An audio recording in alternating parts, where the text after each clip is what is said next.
News now at 5. I'm Mark Hall. Breaking now, new revelations about the man accused of a deadly shooting rampage on Metro last week. A Metro employee was killed and 3 other people injured. Those new details, including some insight into Isaiah Trotman's recent mental health concerns.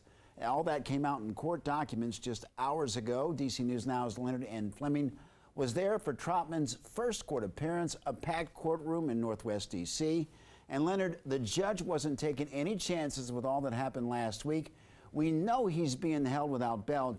Tell us more about the details in those court documents.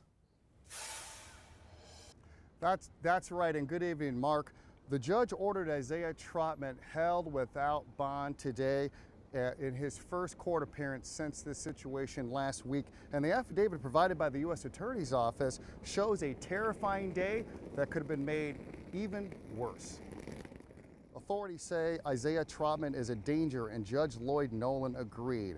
Trotman, shackled and wearing a gray prison jumpsuit and surrounded by U.S. Marshals, had been hospitalized for mental evaluation. His attorney made the case that his client wasn't made aware of what he was doing, while the prosecutor argued that he was too much of a danger to be released.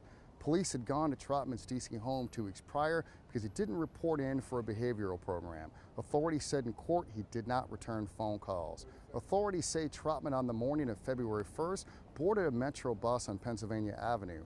That's where he encountered his first shooting victim, telling that person he was a prophet and that he was going to die with him before shooting that person in the leg.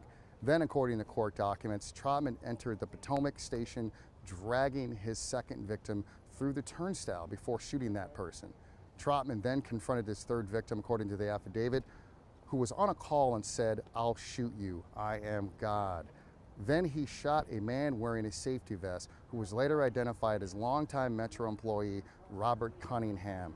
Trotman also faces charges in Pennsylvania for drug-related offenses and hadn't yet been sentenced. Both the prosecutor and the defense attorney did not talk to us as they left the courtroom today. Trotman is due back in court for a preliminary hearing next week. Reporting from DC Superior Court, Leonard N. Fleming, DC News Now, back to you in the studio.